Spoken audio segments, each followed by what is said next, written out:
আজকে আর একটা টপিক সম্পর্কে বলবো, সেটা হচ্ছে ফান্ডামেন্টাল ডিউটিস।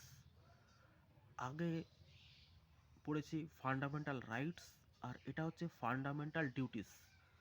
টোটাল 11টা ফান্ডামেন্টাল ডিউটিস আছে, টোটাল 11টা। যে ফান্ডামেন্টাল ডিউটিসগুলো শরণ সিং কমিটির রেকমেন্ডেশনে কনস্টিটিউশনে ইনক্লুড করা হয়েছে। অনেক সময় এই কোশ্চেনটা দেয় যে কারা বা কাদের রেকমেন্ডেশনে ফান্ডামেন্টাল ডিউটিসগুলো কনস্টিটিউশনে অ্যাড করা হয়েছে।